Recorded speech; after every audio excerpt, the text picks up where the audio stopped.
21 nautical miles. That is the width of the narrowest point of the Strait of Hormuz, roughly the distance you can cover on a highway in about 20 minutes. Through that gap, approximately 20 million barrels of crude oil and petroleum products move every single day. That figure represents roughly 20% of global oil consumption, and approximately 27% of all seaborne oil trade on this planet. On top of that, approximately 20% of all global liquefied natural gas trade passes through the same corridor. And the Persian Gulf, the body of water this strait connects to the world, has no other maritime exit to the open ocean. None. The Strait of Hormuz is the only door. On March 2nd, 2026, for the first time in recorded history, that door was officially closed. The largest documented supply disruption to global oil markets since the 1973 Arab oil embargo followed within days. Oil prices surged to approximately $126 per barrel at their peak, the highest level in approximately 4 years. Federal Reserve Bank of Dallas research, published in March 2026, later characterized the scale of the disruption as approximately 3 to 5 times larger than any prior oil supply shock in the post-war historical record. And here is what hit me when I was deep in the economic data on this. It was not any single price figure. It was the asymmetry, one 21 nautical mile corridor, and the economic stability of the overwhelming majority of the world's nations running through it. That asymmetry is what this entire video is about. Before we build this picture, a few things this video is not. This is not a prediction about what any specific disruption at this waterway produces, or how long it lasts. The economic mechanics of the strait's leverage are verified across 5 decades of documented evidence. Specific outcomes vary by episode, duration, and policy response, and the structural analysis we are building reflects that precision. And this is not political commentary. The strait's power over global markets exists because of physics and geography, not because of who is on which side of any dispute. Here is what we are going to build in this video: the complete institutional-grade map of the Strait of Hormuz. How it works, what depends on it, why the pipeline alternatives do not solve the problem, what history tells us about supply disruptions from this region, why the geopolitical architecture makes this waterway one of the most consequential physical locations in the global economy, and by the end, exactly how a 21 nautical mile gap connects to the price of your food, your electricity, your fuel, and the stability of the financial system that prices everything you buy. Let's build this from the ground up. The first thing to understand about the Strait of Hormuz is that its power is not political, it is geographical. And it has been geographical for as long as human civilization has traded energy. The strait sits at the mouth of the Persian Gulf, connecting the Gulf to the Gulf of Oman, which opens to the Arabian Sea and ultimately to the Indian Ocean. Iran holds the entire northern coastline. To the south sits the Musandam Peninsula, a territory belonging to Oman, with a portion under the United Arab Emirates. The strait runs approximately 104 miles in length. At its widest point, it spans approximately 60 miles. At its narrowest, approximately 21 nautical miles, about 24 miles in geographic terms. But the actual navigation corridor available to commercial shipping is far more constrained than those figures suggest. Ships transiting the strait use 2 designated 2-mile wide shipping lanes, one inbound, one outbound, with a 2-mile buffer zone between them. The entire commercial flow of one of the world's most consequential energy corridors moves through approximately 6 miles of navigable water. To put that in a reference you can visualize, that 6-mile navigation zone is roughly equivalent to 3 central parks laid end to end. The full navigation corridor for one of the world's most critical energy arteries fits within a space most people associate with an afternoon walk. And on a typical day, before the disruptions that began in late February 2026, Approximately 100 cargo-carrying vessels passed through those lanes daily. Roughly 60 to 70% of those vessels were oil tankers and gas carriers. Now, here is what I want to do in this first chapter that most explanations skip entirely. I want to build the complete inventory of what actually moves through this corridor, not just oil, because the real picture is significantly more complex than the headline figure. And the complexity is precisely what explains the scale of consequences when the corridor is disrupted. Starting with crude oil and petroleum products. According to data from the U.S. Energy Information Administration, approximately 20 million barrels of crude oil and petroleum products moved through the strait daily in 2024. That represents roughly 20% of global petroleum liquids consumption and approximately 27% of all global seaborne oil trade. To give that a physical reference, a very large crude carrier, one of the largest tanker classes operating today, holds approximately 2 million barrels. The daily Hormuz oil flow is roughly equivalent to 10 of the world's largest oil tankers passing through that 6-mile navigation corridor every single day. Now, liquefied natural gas. Approximately 20% of global LNG trade passes through the Strait of Hormuz annually. The primary LNG exporter here is Qatar, ranked among the world's largest LNG exporters. Approximately 93% of Qatar's total LNG exports transit the strait. Qatar and the UAE together accounted for approximately 112 billion cubic meters of LNG exports in 2025, representing close to 20% of global LNG trade. Here is the critical distinction between LNG and oil, one that most analysis glosses over. Oil has pipeline bypass alternatives. We will cover exactly how limited those alternatives are shortly. LNG has none. Liquefied natural gas must be transported in specialized cryogenic tankers at approximately -162 degrees Celsius. There is no pipeline infrastructure anywhere that routes LNG out of the Persian Gulf without transiting the strait. When those tankers cannot transit, the supply simply does not move. Full stop. Which raises an obvious question. What else flows through this corridor beyond oil and LNG? The answer is more than most people realize. The Gulf region accounts for approximately 20% of global seaborne jet fuel trade. Approximately 10% of global seaborne diesel flows through the same passage. Approximately 29% of global ammonia exports originated from the Gulf region during the period 2023 to 2025, and ammonia is the primary precursor to nitrogen fertilizer, which is the chemical foundation of virtually all modern large-scale food production. Approximately 33% of global helium production originates from this region. Almost nobody talks about this part, but the helium figure is worth stopping on. Helium is not a luxury commodity. It cannot be manufactured. It can only be extracted from underground geological deposits where it has accumulated over millions of years. MRI machines require liquid helium for their superconducting magnets. Semiconductor fabrication facilities require helium for chip cooling and process purging. Fiber optic cable production requires it. High-precision scientific instrumentation requires it.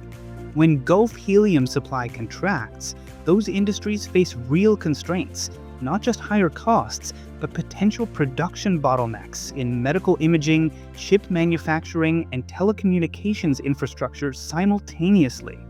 So here is the complete inventory of what a single disruption at the Strait of Hormuz threatens simultaneously. Crude oil and petroleum products, liquefied natural gas, jet fuel, diesel, ammonia for fertilizer, and helium. Think about what that actually means, not as a list of commodities, but as interconnected global production systems. Virtually every economy that imports through this corridor is importing not just fuel, but the agricultural productivity that depends on Gulf-sourced fertilizer inputs, the air travel infrastructure that runs on Gulf-sourced jet fuel, the industrial capacity that relies on diesel, and the semiconductor and medical infrastructure that requires helium. The strait is not a single commodity choke point, it is a multi-system choke point. Now, the pipeline alternatives, because this is where most explanations stop giving you the actual math. Saudi Arabia operates the East-West Pipeline, also known as the Petroline. It runs from the Abqaiq processing facility near the Persian Gulf Coast to the Yanbu port on the Red Sea. Its standard operating capacity is approximately 5 million barrels per day. Saudi Aramco temporarily expanded it to approximately 7 million barrels per day in 2019 by converting some natural gas liquids infrastructure. The UAE operates the Habshan-Fujairah pipeline, connecting its onshore fields to the Fujairah terminal on the Gulf of Oman coast. Capacity, approximately 1.5 million barrels per day. The International Energy Agency estimates total combined bypass capacity available from these pipelines at approximately 3.5 to 5.5 million barrels per day under optimal conditions. The total daily oil and petroleum products flow through the strait, approximately 17 to 20 million barrels per day. The math is immediate. Even at the absolute upper bound of bypass capacity, these pipelines address approximately 25 to 30% of the volume shortfall. Roughly 3/4 of the problem has no pipeline solution. And here is the dimension of this that is almost never covered in mainstream analysis. Iraq, among the largest oil exporters in OPEC, has zero meaningful pipeline bypass capacity. 100% of its oil exports depend on the strait. Kuwait, same situation. Qatar, same. And as we established, has no pipeline alternative for LNG exports whatsoever. Bahrain, fully strait dependent. These are not minor contributors to global supply. Iraq alone exports approximately 3 to 4 million barrels per day. The nations with the greatest volume of energy exports running through the strait also have the least ability to reroute those exports around it. And there is a further complication with the pipeline infrastructure that does exist. It has never been tested at close to maximum capacity for a sustained period. The East-West Pipeline has operated at a fraction of its theoretical maximum for most of its history. The infrastructure for loading, storage, and processing at the Yanbu terminal is not scaled for a sudden doubling or tripling of throughput. Capacity on paper and operational capacity under emergency surge conditions are different numbers. The pipeline bypass is a partial pressure valve in specific scenarios. It is not a structural substitute for the strait, and the data is unambiguous on that point.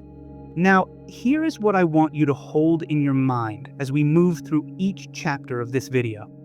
We are about to build the complete transmission belt, from this waterway to global oil pricing mechanics, to the full cascade of commodities, to the historical proof points, to the geopolitical architecture that makes the leverage possible.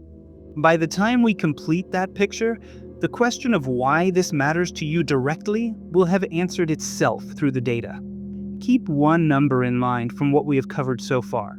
Approximately 89% of all crude oil and condensate transiting the strait goes to Asian markets. China alone receives approximately 37.7% of all Hormuz crude exports. We are coming back to that geographic concentration. It is central to the vulnerability map we build later. And before we go into how oil pricing actually works at the global level, which is where this becomes genuinely complex, I want to mention something directly. If the institutional mechanics of how energy economics connects to GDP, or how geoeconomics shapes international trade flows, are frameworks you want to understand at a deeper level, I've created a complete course titled Applied Macroeconomics. Module 7 covers the relationship between energy economics and nominal GDP directly. Module 8 covers geoeconomics and international trade theory, precisely the framework we are constructing through this video.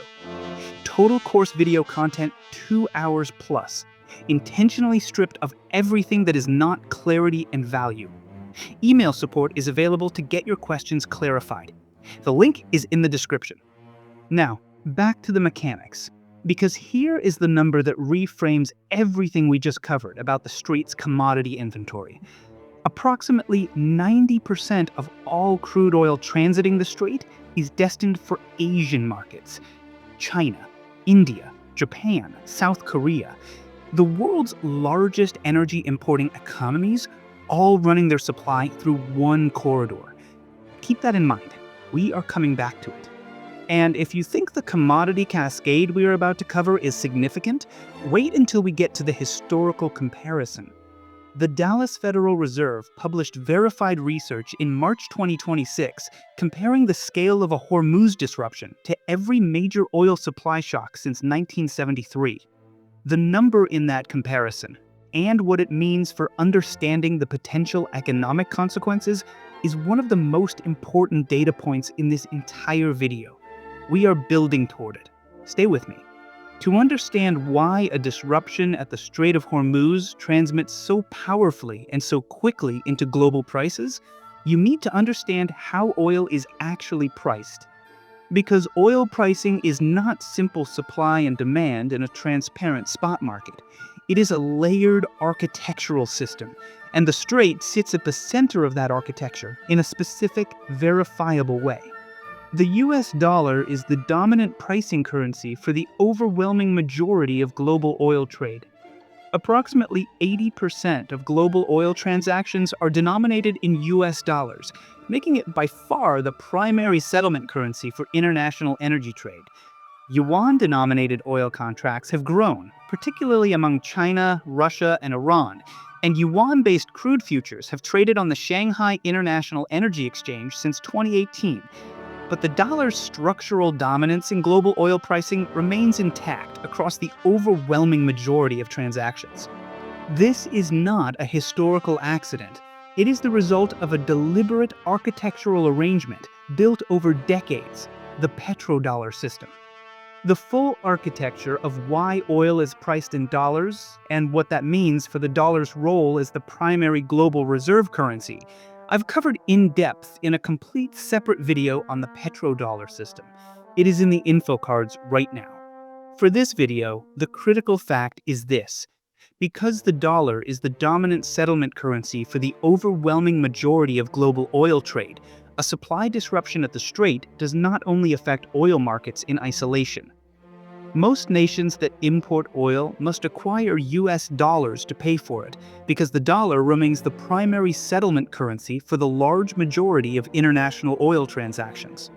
When Strait supply contracts and prices rise, those nations need more dollars to purchase the same volume of oil, which puts downward pressure on their own currencies against the dollar, which raises the local currency cost of all their other dollar-denominated imports simultaneously. It is a compounding mechanism, not a simple one-step price increase. This is why a Strait disruption is felt more severely in import-dependent developing economies than the raw oil price figure alone would suggest. Now, how do oil prices actually form in real time? Most people assume oil prices reflect current physical supply and demand matching. The reality is more nuanced than that. And the nuance matters. Oil prices are set primarily through futures markets, where buyers and sellers trade contracts for oil to be delivered at a specific price on a specific future date. The critical implication: prices respond to expectations about future supply conditions, not only current supply conditions. This means the market begins pricing in a Strait disruption well before any disruption actually occurs, and well before any physical shortage reaches a refinery. Here is a specific, verified data point that illustrates this precisely. In late February 2026, before Iran officially confirmed the closure of the Strait on March 2, 2026, war risk insurance premiums for Strait transit had already risen from approximately 0.125% to between 0.2% and 0.4% of ship insurance value per transit. For a very large crude carrier, one of the world's largest tanker classes, that premium increase translates to roughly an additional $250,000 per voyage before the closure was even confirmed. The market was already pricing the risk, not the reality, the probability. And this is where it gets genuinely interesting. The moment the IRGC officially confirmed the closure on March 2, 2026, the market moved immediately. Brent crude surpassed $100 per barrel on March 8, 2026, for the first time in approximately 4 years, and reached a peak of approximately $126 per barrel. That peak represented the largest monthly oil price increase in recorded history. Now, why does a supply disruption at the Strait create such a rapid and forceful price response, rather than a more gradual adjustment? The answer is price inelasticity, one of the most important concepts in commodity economics. Oil demand does not reduce quickly when prices rise. Industries continue to run. Airlines continue to fly. The adjustment in consumption behavior takes months to years, not days or weeks. At the same time, bringing new oil supply online from alternative sources requires months to years of investment and development. When supply contracts suddenly by approximately 20% and demand cannot adjust on a similar timescale, prices move with extraordinary force to the upside. Here is what most people miss about this dynamic. The force of the price movement is not proportional to the size of the supply removal in a linear way. Oil markets are tight systems. A 5% supply removal does not cause a 5% price increase. Because of inelasticity on both sides, smaller percentage supply removals produce disproportionately large price responses. The Federal Reserve Bank of Dallas published research in March 2026, quantifying this dynamic for a Hormuz disruption specifically.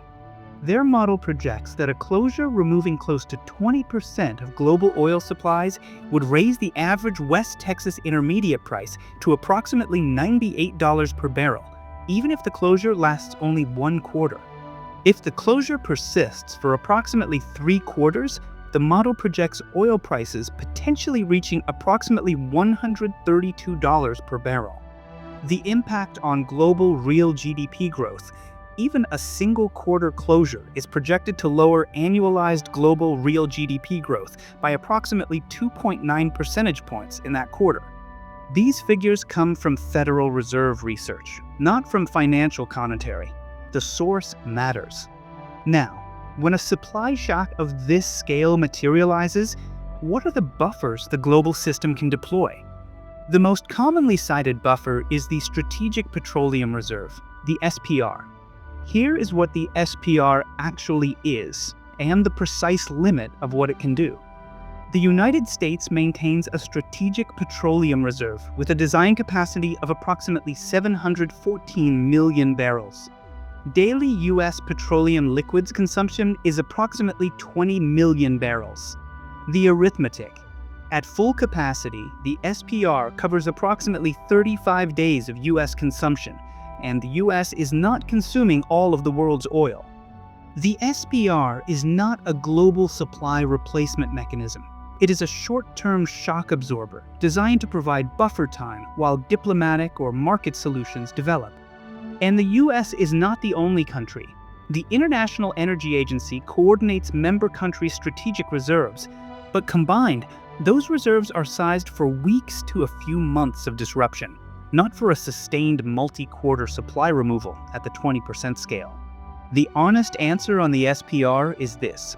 It was built to handle a scenario that had never previously occurred. Its sizing reflects the assumptions of oil supply disruptions seen in prior decades, not a scenario 3 to 5 times larger. The United States built approximately 35 days of strategic reserves, measured against U.S. domestic consumption, to serve as a buffer against disruptions to a waterway that had never previously been disrupted at this scale. The gap between that buffer and a sustained 20% global supply removal is the arithmetic that matters. The second buffer commonly cited is OPEC spare production capacity. As of Q4 2025, Saudi Arabia held approximately 4 million barrels per day of spare production capacity, meaning it could theoretically ramp output by that amount above its then current production level. Here is the problem with spare capacity as a buffer in this specific scenario. Additional Saudi production capacity is real, but Saudi Arabia's primary export route still depends substantially on the Strait of Hormuz and the east-west pipeline operating within its capacity constraints. Producing more oil when the primary transit corridor is disrupted does not directly solve the market shortage. The constraint is not production capacity. The constraint is transit. This distinction between production capacity and export transit capacity is one that most mainstream commentary on the Strait fails to make clearly. Now, I want to show you something specific about the market behavior during the 2026 disruption that illustrates a critical concept. By early April 2026, Brent crude futures, the benchmark price quoted in financial news, had drifted back to approximately $97 per barrel as futures markets began anticipating eventual resolution. But the physical oil market, what Asian and Middle Eastern importers were actually paying for delivered crude at that time, stood at approximately $132 per barrel. A gap of approximately $35 between the futures price and the physical delivery price at the same point in time. Here is what I want to be precise about. That gap is not irrational on either side. The futures market was pricing in the probability of resolution, and therefore discounting the risk partially. The physical market was pricing in the reality of what importers were actually paying to receive delivered barrels in a disrupted supply environment. That divergence between paper pricing and physical delivery cost is one of the most instructive windows into how commodity market dislocations actually function.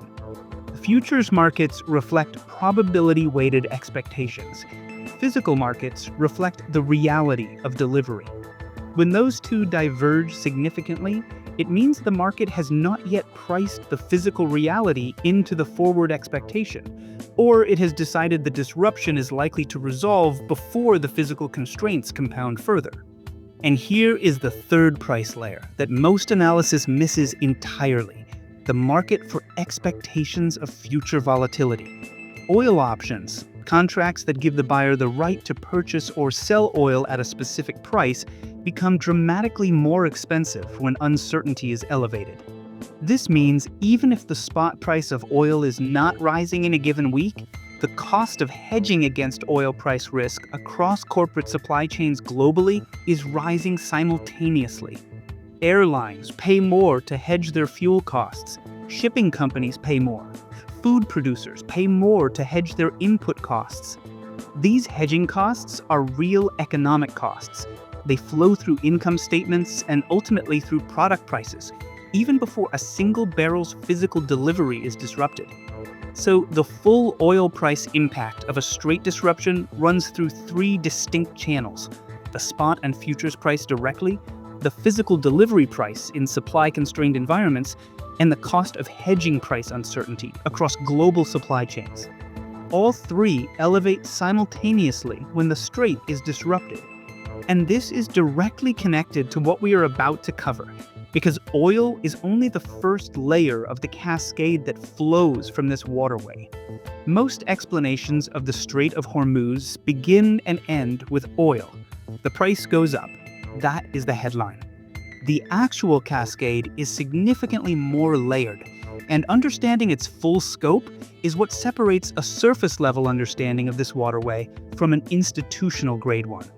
The cascade runs through at least 6 distinct commodity and financial channels, each connecting to different sectors of the global economy, all activating simultaneously when the Strait is disrupted. Let me map each one precisely. Channel 1: Crude oil and petroleum products. We covered the pricing mechanics in Chapter 2, but the downstream transmission through the economy deserves specific attention. Higher crude prices feed into higher costs for virtually every product manufactured using petrochemical inputs, and a list of those products is far longer than most people realize. Plastics across all industries, synthetic fabrics, pharmaceutical raw materials, adhesives, paints and coatings, many chemical inputs for manufacturing, certain fertilizer precursors beyond ammonia. A large proportion of modern manufactured goods have petrochemical inputs somewhere in their production process. So, Channel 1 is not simply fuel costs more. It is the raw material costs of a wide range of manufactured goods increase simultaneously across multiple industries with no available short-term substitution. Channel 2. Liquefied natural gas. We established that approximately 20% of global LNG trade transits the strait. Now let's trace exactly where that gas goes and what it powers. Japan has historically relied on LNG imports for a significant share of its domestic electricity generation. South Korea has a similar profile. Both nations import the overwhelming majority of the energy they consume. Europe, particularly following the 2022 disruption to Russian gas flows, has become increasingly dependent on Qatari LNG as a primary supply source. Qatar has emerged as one of Europe's most significant LNG suppliers in recent years. When that LNG does not arrive, electricity prices rise. In Tokyo, in Seoul, in Germany, in the Netherlands, in the United Kingdom. Higher electricity prices then transmit into every industrial process and manufacturing facility in those nations, and ultimately into every consumer good produced there. Here is the IEA calculation that makes the scale concrete. A full closure of the strait would remove over 300 million cubic meters per day of LNG supply from global markets. For comparison, that is approximately double the average daily volume of gas that moved through the Nord Stream pipeline in 2021 before it was disrupted. The IEA states this explicitly. Global LNG liquefaction plants in other export markets are running at close to nameplate capacity. Replacement of lost Hormuz LNG volumes from alternative sources is not feasible at short notice. This is not a theoretical observation about a hypothetical scenario. It is a verified architectural constraint on the current global LNG supply system. And because virtually all of Qatar's LNG must transit the strait, and Qatar is one of the world's largest LNG exporters, the concentration risk is significant. Channel 3. Fertilizer. This is the channel that produces the most surprise when people understand its full implications, and it may be the most broadly consequential of the non-oil flows through the strait. According to IFPRI data covering 2023 to 2025, the Gulf region accounted for approximately 29% of global ammonia exports, making it the single largest regional exporter of ammonia worldwide. Ammonia is the primary feedstock for nitrogen fertilizer. Nitrogen fertilizer is, by a significant margin, the most widely used agricultural input in large-scale modern farming globally. It is the chemical basis for the dramatic increases in crop yields that enabled the global food system to support a growing world population through the 20th century. Without sufficient nitrogen fertilizer supply, yield per acre drops, output contracts, food supply tightens. The transmission chain runs like this: strait disruption, Gulf ammonia supply contracts, fertilizer production costs rise globally, agricultural input costs rise, food production costs rise, food prices increase, with a lag of weeks to several months. Now, connect this to a figure from UNCTD that is critical context for understanding who bears the consequences. According to UNCTAD data from 2026, approximately 3.4 billion people live in countries spending more on government debt service than on health or education combined. For those populations, there is essentially no fiscal buffer against a sudden food price shock. A strait disruption does not reach them primarily through higher fuel prices at a filling station. It reaches them through the cost of staple food crops: rice, wheat, corn, the items that absorb the largest share of household income for the most economically vulnerable populations on Earth. This is the channel that most financial commentary omits entirely, and it is the one with the most severe human consequences when it transmits. Channel 4. Aluminum. Alumina, the primary input for aluminum smelting, and finished aluminum products flow through the Gulf shipping corridor. Aluminum is in aircraft, automobiles, construction materials, consumer electronics packaging, and electrical transmission infrastructure. A supply chain disruption in aluminum raises input costs across those manufacturing industries simultaneously, creating cost pressure that moves through supply chains and ultimately through consumer prices across multiple product categories. Channel 5: Helium. Approximately 33% of global helium production originates from the Gulf region. We covered the applications earlier: MRI machines, semiconductor manufacturing, fiber optics, precision instrumentation. What is worth adding here is the supply chain consequence of a helium shortage, which operates on a different timeline than oil or gas. Hospitals cannot defer MRI scans indefinitely. Semiconductor fabs cannot pause production for an extended period without severe consequences for the global electronic supply chain. These are not discretionary applications. So, a Hormuz-driven helium supply constraint creates bottlenecks in industries that have no short-term operational workarounds. And the data on this is worth paying close attention to, because helium is essentially irreplaceable in these applications, non-manufacturable, and sources outside the Gulf are limited in volume. Channel 6: Shipping Insurance Economics. This is the channel that most mainstream analysis omits, and it is the mechanism through which a strait disruption can create a global supply chain event even before a single physical shortage reaches its destination. Let me explain exactly how this works. War risk insurance is the premium a ship operator pays for coverage when transiting an area of elevated conflict or security risk. Protection and indemnity insurance, P&I insurance, covers the operator's liability to third parties, crew, cargo, and environmental damage. When P&I war risk coverage is suspended for a region, or when war risk premiums rise to levels that make a voyage commercially unviable, most ship operators make the rational decision to avoid the route. Not because transiting is physically impossible, because the commercial mathematics no longer work. Here is the verified data from the 2026 disruption.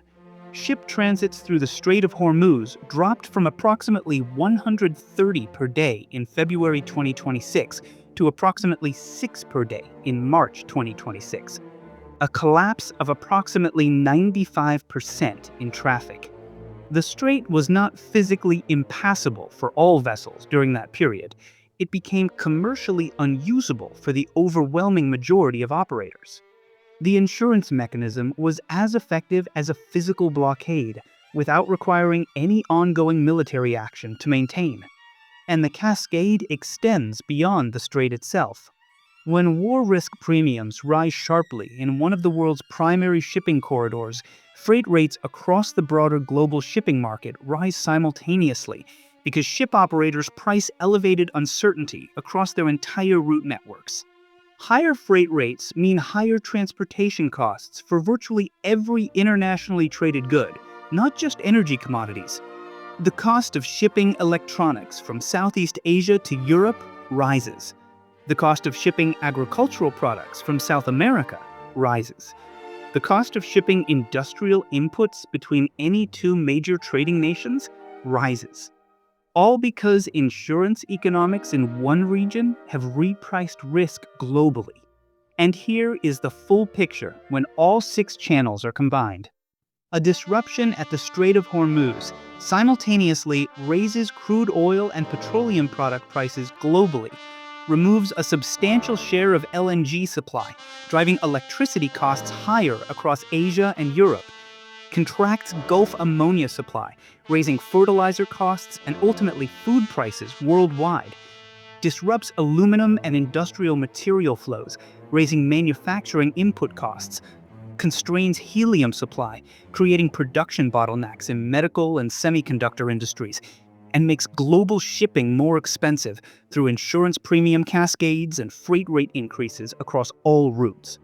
All 6 channels activate at the same time. None waits for the others. This is the part that changes how you see global supply chain architecture. From that 21 nautical mile gap to electricity bills in Tokyo, food costs in Lagos, manufacturing input costs in Stuttgart, and the cost of a medical scan in Sao Paulo. That is the complete transmission belt of the Strait of Hormuz.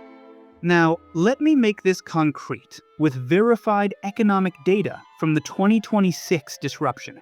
Solability's economic impact model, updated to day 42 of the 2026 Hormuz disruption on April 11, 2026, estimated the closure was generating approximately $20 billion per day in global GDP losses at that point. Under their most likely resolution scenario at that time, the model projected a total 180-day cumulative economic impact of approximately $3.57 trillion, representing approximately 3.24% of global GDP. Under a full escalation scenario, approximately $6.95 trillion. I want to be precise about what these figures are and are not. They are economic modeling outputs. They carry the inherent uncertainty of any model applied to a novel geopolitical situation. They are not certainties. The scale of the financial market response, across equity, currency, and commodity markets simultaneously, reflected the global economy's assessment of what a sustained disruption to this corridor represents as an economic risk event. That repricing occurred within weeks, before the full physical supply constraints had even transmitted through supply chains to end consumers. Markets do not wait for the damage to arrive before repricing assets. They price the probability of damage forward. And the Strait of Hormuz, because of the verified scale of what depends on it, has the capacity to reprice global uncertainty at a level that very few other single events can generate. Now, what does history tell us about supply disruptions from this region? Because 2026 was not the first time the Persian Gulf was the center of a major energy supply shock. It was the largest, but it was not the first. Here is what makes the historical context of the Strait of Hormuz worth understanding in depth. The pattern of economic consequences from Persian Gulf energy supply disruptions has been recorded across 4 major episodes over the past 50 years. In each case, the supply removed was significantly smaller than the 2026 Hormuz disruption, and in none of those cases did the strait itself close. Understanding what smaller disruptions produced historically gives us the clearest available map for understanding the economic mechanics of any major strait event. The first major case, October 1973. Context first, because it matters. The Yom Kippur War begins on October 6, 1973. Egypt and Syria launch a coordinated attack on Israel. The United States and several Western nations provide military support and resupply to Israel. In response, the Arab members of OPEC declare an oil embargo against the United States and other nations they consider to have supported Israel in the conflict. The supply removed, approximately 6% of global oil supply. Approximately 6%, not 20%, not 15%, 6%. What followed was among the most economically disruptive episodes of the 20th century. Oil prices quadrupled within months. Gasoline shortages spread across the United States. Long lines formed at gas stations, stretching around city blocks. Government-imposed rationing programs were implemented for the first time in decades. The macroeconomic aftermath, stagflation, the simultaneous combination of high inflation and stagnant economic growth, a combination that standard economic frameworks of that era were not designed to address because it contradicted the assumed trade-off between inflation and unemployment. The 1973 to 1975 recession was among the most severe of the post-World War II era in the United States and across Western Europe. And the policy response permanently changed the architecture of global energy governance. The International Energy Agency was established in 1974, specifically to coordinate responses to supply disruptions among oil-importing nations. Strategic petroleum reserve programs were launched across Western governments, Energy security became a primary national policy priority for the first time in the post-war era.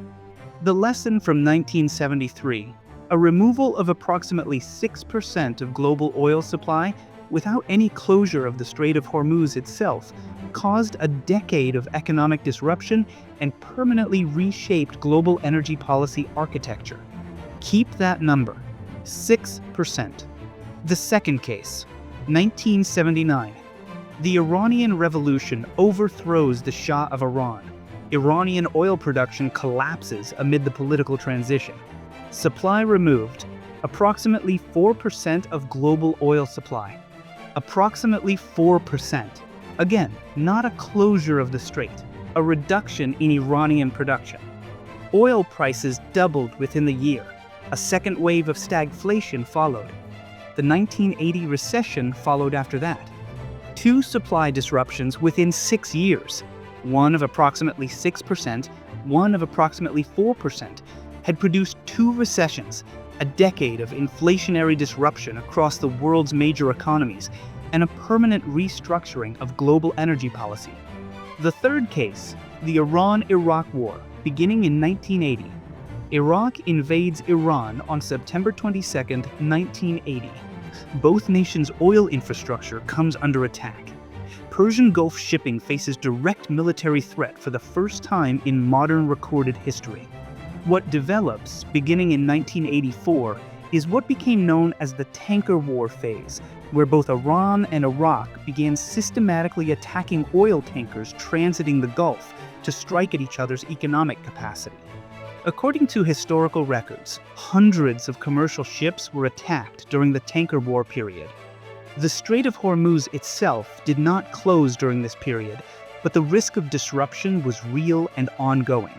Here is what that threat alone triggered. The United States launched Operation Earnest Will in 1987, reflagging Kuwaiti oil tankers under the American flag and providing direct U.S. Navy escort operations through the Gulf. The world's most capable naval force deployed military convoy operations, not because the strait was closed, but because the credible threat of disruption to Persian Gulf oil flows was considered serious enough to justify that response. This is a historically important precedent. The threat alone, not an actual closure, prompted military intervention to protect freedom of navigation. The fourth case, August 2, 1990. Iraq invades Kuwait.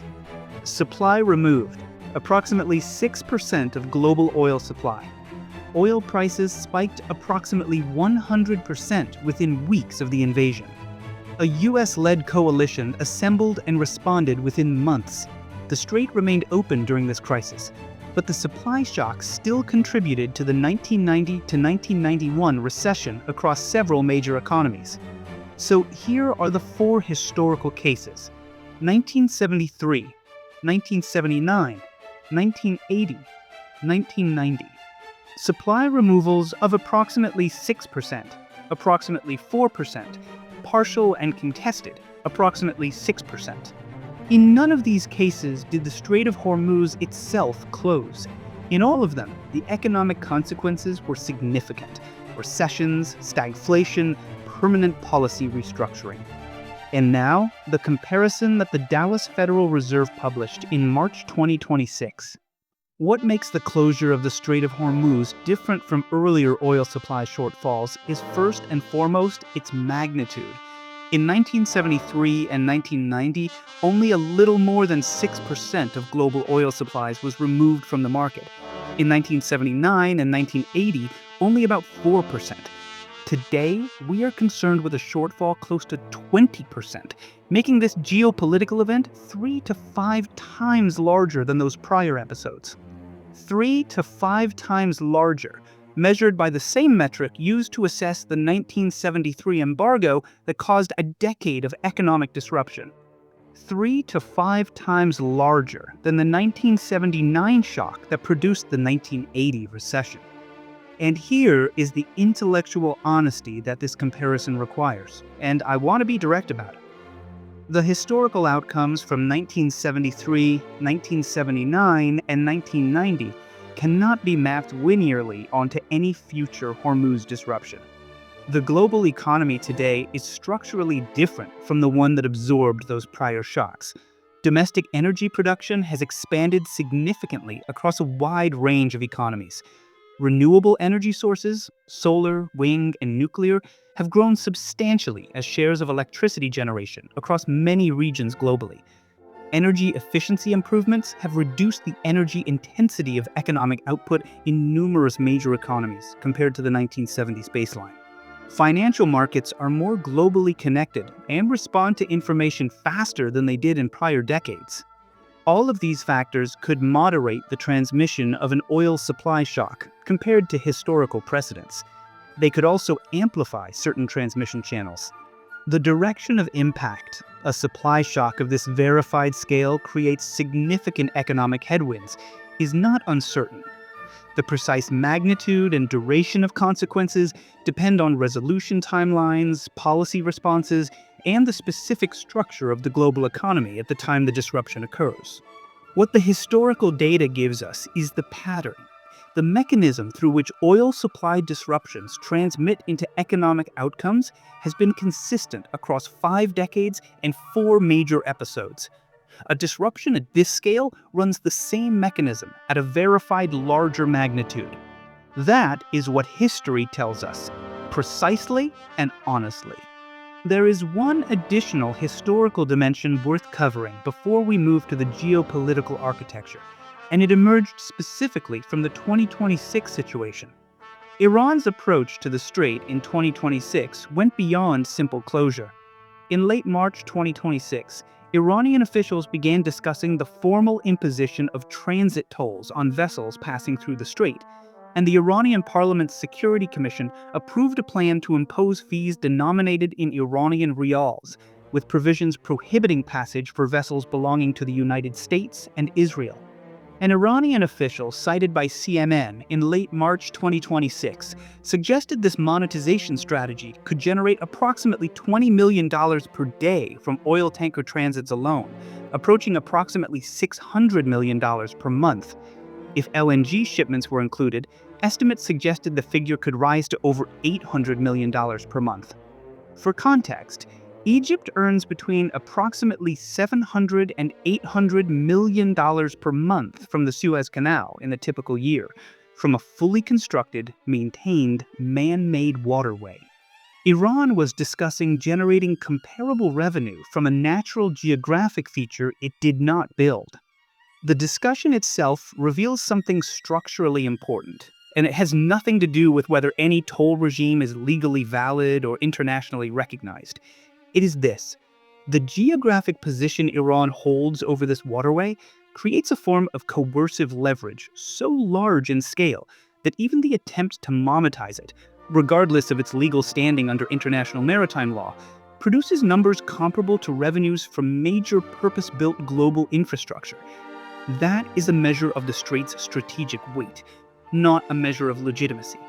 We have now built the economic picture, the commodity inventory, the pricing mechanics, the full cascade, the historical proof points. The question that the economic data raises, and the one that most commentary answers badly, is this: why does Iran specifically hold this leverage, and why has it proven so difficult to neutralize, even with the world's most capable military force applied against it? If your answer to that question is because Iran is a difficult adversary, you are describing a symptom, not the mechanism. The actual answer is geography, and a specific set of military technology choices that were designed from the beginning to exploit that geography. Let me show you exactly how this architecture works. Iran holds the entire northern coastline of the Strait of Hormuz. The 2-mile inbound and 2-mile outbound navigation channels run in close proximity to the Iranian coast. This means ships transiting the strait operate within visual and targeting range of Iranian coastline for a substantial portion of their passage. Iran's exclusive economic zone in the Persian Gulf is nearly twice the size of the next largest country's zone in the Gulf. This is a geographical reality that has existed for millennia, since well before any modern state. It is not a product of political negotiation or military arrangement. It is a physical fact. Now, the IRGC naval strategy. And here is where it gets counterintuitive. The Islamic Revolutionary Guard Corps Navy, the IRGCN, does not attempt to match the U.S. Navy's carrier-based capabilities.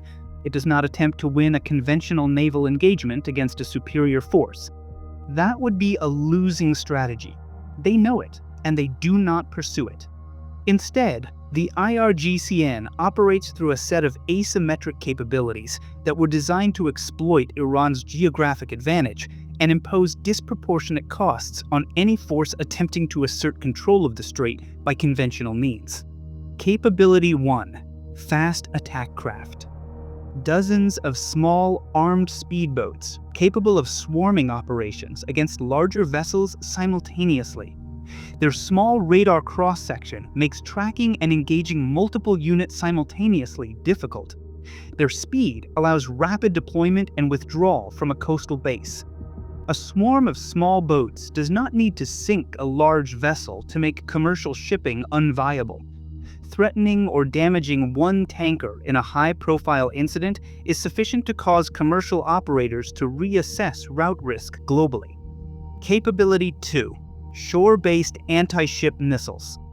Fixed and mobile launch systems positioned along the Iranian coast, capable of reaching vessels throughout the navigation channels. Distributed positioning makes comprehensive preemptive neutralization operationally challenging. These systems do not need to operate continuously. The knowledge that they exist and cannot be fully eliminated is itself a deterrent to commercial transit. Capability 3: Sea mines. This is arguably the most consequential capability in the Strait context, and the one that creates the most persistent disruption per dollar of investment. Sea mines are relatively inexpensive to manufacture and deploy. They are extremely difficult to locate and neutralize once placed in a body of water, particularly in conditions of limited visibility or debris. A minefield in a 6-mile navigation channel does not require ongoing military action to remain a threat once deployed. Here is the specific verified data point from the 2026 situation that makes this concrete. On approximately April 11, 2026, U.S. Central Command confirmed that mine clearance operations were underway in the Strait as part of the effort to reopen the waterway to commercial traffic. Reports at that time indicated that Iran had lost precise track of the locations of some mines it had planted in the Strait, making complete clearance uncertain even in a scenario where full Iranian cooperation with mine removal was available. Deploying mines in the Strait takes days. Systematically clearing them at a standard of safety sufficient for commercial shipping to resume can take months, even with the most advanced mine clearance capabilities available. The asymmetry is not only geographic, it is operational. Closing is fast and relatively inexpensive. Verifiably reopening is slow and operationally complex. Now, the soft closure mechanism. This is the concept that explains something important about how the Strait can be disrupted without a single declared act of war. A waterway does not need to be physically impossible to transit in order to become commercially unusable. When ship operators face a combination of credible attack risk from IRGC fast craft or missile systems, raw risk insurance withdrawal or cost levels that make voyages commercially unviable, electronic warfare interference with navigation systems, and genuine uncertainty about mine locations, the rational commercial decision for most operators is to stop transiting. This is not a failure of nerve. It is sound commercial risk management under verified threat conditions. The UNCTAD data from the 2026 disruption confirms the mechanism worked precisely as described. Ship transits dropped from approximately 130 per day in February 2026 to approximately 6 per day in March 2026, a collapse of approximately 95%. Not because the strait was physically impassable for all vessels, because commercial shipping operates within insurance frameworks and liability structures that make continued operation economically impossible under elevated security conditions. The commercial shipping industry is not a military force. Remove the insurance and financial infrastructure that makes commercial transit viable, and the physical geography becomes irrelevant to commercial operators. Now, the international legal dimension. The United Nations Convention on the Law of the Sea, UN clause, establishes the principle of transit passage through internationally recognized straits. Under this principle, ships hold the right of passage through international straits, regardless of the territorial waters involved. The complications in applying this principle to the Strait of Hormuz are real and recorded. The United States has not ratified UNCLOS, which creates a specific asymmetry in how it can invoke the treaty's provisions. And Iran's position that vessels it designates as hostile or enemy-affiliated do not hold unconditional transit rights creates an active legal dispute over the scope of transit passage rights in the strait. The enforcement mechanism at the international institutional level faces a structural constraint. On April 7, 2026, Russia and China vetoed Bahrain's proposal at the UN Security Council, a resolution calling on states to ensure safety of navigation in the strait. The stated reasons concern that the resolution could be used to justify military action near Iran, and that it sent the wrong message in the context of the broader conflict.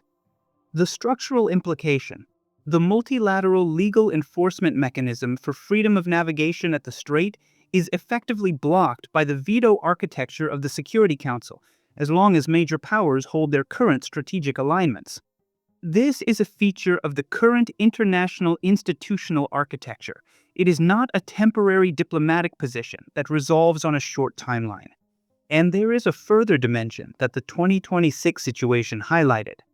A total of approximately 22 countries, including the UK, France, Germany, Japan, Bahrain, and the UAE, signed a statement in March 2026 declaring willingness to contribute to efforts to ensure safe passage in the strait. A multilateral coalition was willing to support reopening efforts, but the combination of mine clearance complexity, continued IRGC threat capabilities, and the UN Security Council veto dynamic meant that the path from willingness to actual restored commercial traffic was not a simple or rapid one. Most people assume that naval superiority makes a strait disruption a short-term problem that resolves quickly. The data on mine clearance timelines, insurance reinstatement requirements, and the operational complexity of clearing a contested waterway suggests the reality is more complicated than that assumption. Which raises an obvious question. Is there a longer-term structural solution? Here is the honest answer. Reducing the strait's leverage over global energy markets requires either dramatically expanding alternative pipeline and export route infrastructure at a cost and scale that has no historical precedent, or significantly reducing global dependence on Persian Gulf oil and LNG through energy transition. Both paths are real. Neither is a short-term solution, and the timeline for either remains genuinely uncertain. We have now built the complete structural picture of the strait. The final factual chapter before we draw the structural conclusions. Who is most exposed, and why does that asymmetry matter for understanding the full economic stakes of this waterway? Start with the clearest figure. Approximately 89% of all crude oil and condensate transiting the strait goes to Asian markets. Within that, China receives approximately 37.7% of all Hormuz crude exports. Approximately 90% of China's energy imports transit the strait. India, a major Hormuz importer with substantial and growing energy demand and limited domestic production to buffer sustained supply disruptions. Japan, among the world's largest oil importers by volume. Japan imports virtually all of its crude oil. Its domestic production covers a negligible share of consumption. South Korea, a similar profile. High import dependence, heavily reliant on Hormuz flows for a significant share of its energy supply. China, India, Japan, and South Korea are among the world's largest economies by GDP, all of them directly exposed to strait disruption at the physical supply level. And here is the data from the EIA. China, India, Japan, and South Korea combined accounted for approximately 69% of all Hormuz crude oil and condensate flows in 2024. But disruption at the strait is, architecturally, primarily an Asian economic event, even though its consequences transmit globally through financial markets and commodity price cascades. Now, the emerging market dimension.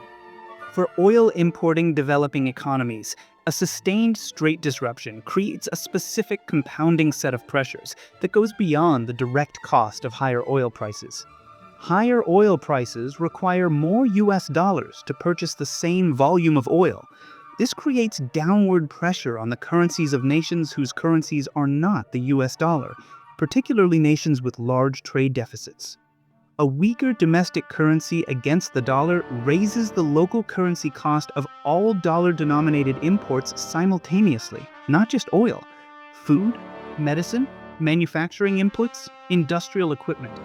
At the same time, the investor response to elevated geopolitical risk pulls capital out of emerging market assets, weakening currencies further and raising borrowing costs for those governments. An UNCTD analysis makes the consequence distribution explicit. Wealthier nations absorb higher prices through reduced discretionary spending. Middle-tier economies implement consumption rationing. The most vulnerable populations face actual supply shortages, not just higher prices for things they can still access. The approximately 3.4 billion people in countries spending more on debt than on health or education have essentially no fiscal mechanism to absorb the food price shock that runs through the fertilizer and LNG cascade. Now, the nations with minimal direct energy exposure. The United States. Approximately 2% of petroleum liquids consumption depends on strait flows, according to EIA data. U.S. domestic crude oil production was approximately 13.58 million barrels per day in 2025, the world's largest individual country production figure at that time.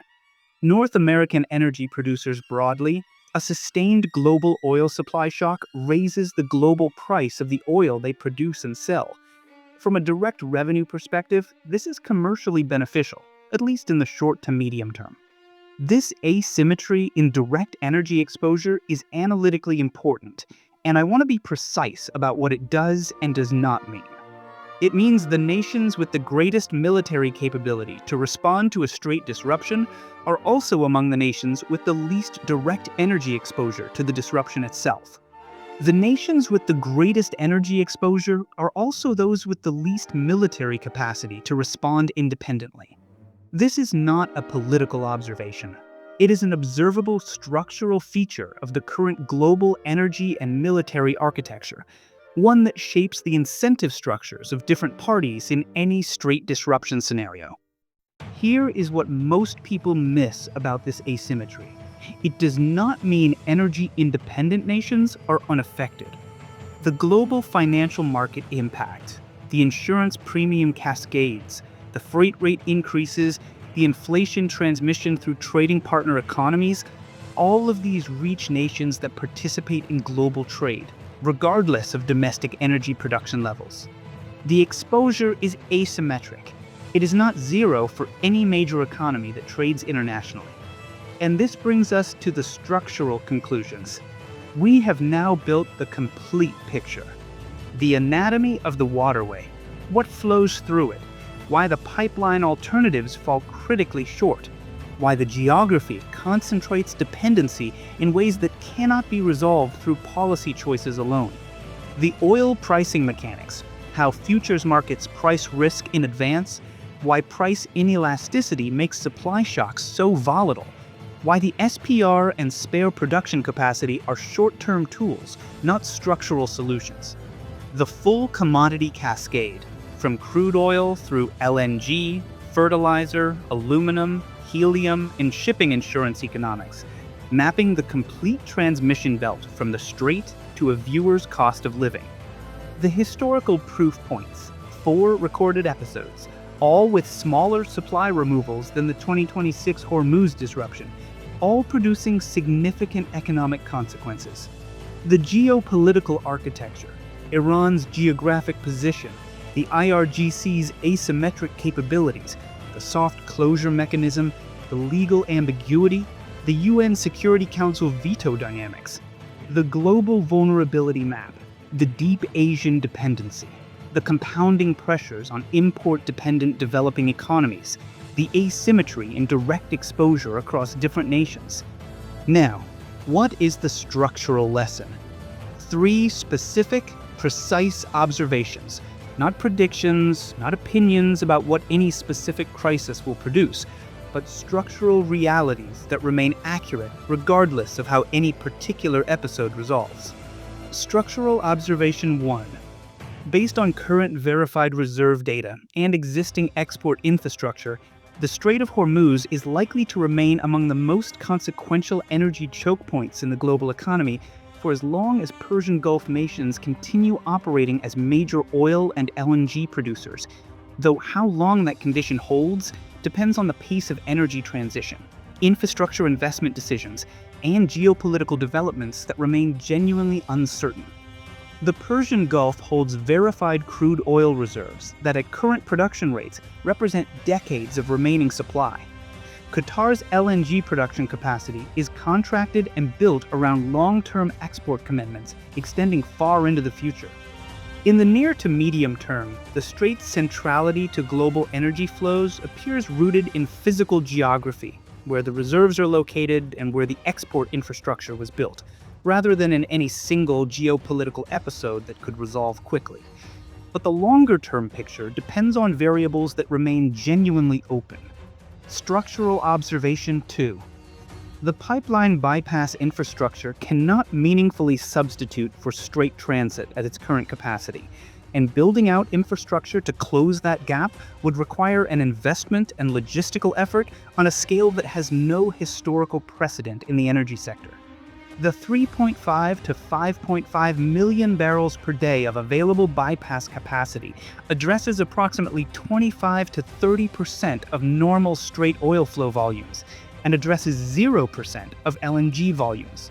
This gap is not a policy oversight that was simply never addressed. It reflects the rational economic calculation of 5 decades of energy infrastructure investment. Building bypass capacity is expensive. The strait was assumed to remain open, and so the bypass was not built to scale. That assumption held for 5 decades. The 2026 disruption demonstrated that the assumption has a finite durability. Structural observation 3. The geopolitical architecture that gives Iran leverage over the strait, its northern coastline position, its asymmetric naval doctrine, the UN Security Council veto dynamics, the legal ambiguity around transit passage, represents a set of conditions that, based on current evidence, are unlikely to shift rapidly or resolve cleanly through any single diplomatic or military development. These conditions can shift over time. Naval technology evolves. Diplomatic arrangements shift. Energy transition reduces oil dependency in certain markets. Most of these changes, where they occur, tend to unfold over years to decades, rather than months. And for as long as the underlying conditions remain in place, the leverage architecture described in this video is likely to remain operative in its essential form. And here is the intellectual honesty that these 3 observations require. What we do not know, exactly when or whether the global energy transition will reduce oil and LNG dependency at the strait to a level that makes its leverage significantly less consequential. The direction, growing renewable energy capacity, electric vehicle adoption, expanding LNG supply from non-Gulf sources like the United States and Australia, is observable and verified. The timeline is genuinely uncertain. Energy transition forecasts have a recorded history of both underestimating and overestimating pace in different sectors across different geographies. What we do not know, how future diplomatic frameworks, technology developments, and mine countermeasures or shifts in major power strategic alignments might change the calculus around freedom of navigation at the strait. Both of these uncertainties are real, and anyone presenting them as resolved questions is not engaging honestly with the available data. What we do know with confidence, the structural reality described across this video will likely remain operative for a significant period, and understanding it is the foundation of understanding one of the central risk dimensions in the global economic system. Here is the observation that closes the full picture. 50 years of optimizing global supply chains for efficiency created a system that is extraordinary in what it can deliver under normal conditions, and deeply exposed at its physical choke points. The digital financial system, the reserve currency architecture, the global trading order, the vast majority of it still runs through a handful of physical corridors. The Strait of Hormuz has made that undeniable in a way that no theoretical analysis could. Whoever controls critical physical geography continues to hold asymmetric leverage over the global economic system, regardless of how sophisticated that system's financial and technological architecture has become. 21 nautical miles, one door, for the Persian Gulf's energy. That is the structural reality of the Strait of Hormuz. The Strait of Hormuz is approximately 21 nautical miles wide at its narrowest point. Most people watching this will never see it, but virtually every person on this planet is connected to it, through the fuel in their vehicles, the food on their table, the electricity that powers their homes, and the stability of the global economic system that produces virtually everything they purchase. Understanding how that connection works is not optional knowledge for anyone who wants to understand how the global financial system actually functions at its foundation. It is foundational. And if this raised questions for you about the broader architecture of the global monetary system, the reserve currency dynamics, the petrodollar mechanics, the institutional frameworks that govern global energy trade, I want to point you to two things in the description. The first is my course, Applied Macroeconomics. The link is in the description. It goes significantly deeper into the institutional frameworks we touched on in this video across 10 modules. The second is my book, The Black Swan Investor.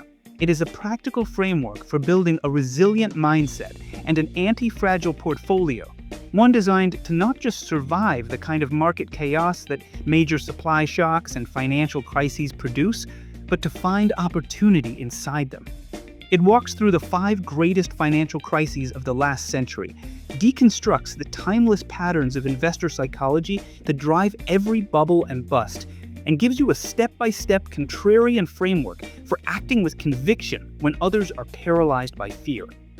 If the economic mechanics we covered in this video raised questions about how to think as an investor when large-scale disruptions hit markets, that book is the framework. The Amazon link is in the description. If you made it to the end of this video, it tells me you take structural, foundational analysis of this kind seriously. The videos coming up on your screen right now go deeper into the mechanics of the global financial system, reserve currency architecture, institutional money flows, the frameworks that govern how the world's economy actually operates beneath the surface of the daily news cycle.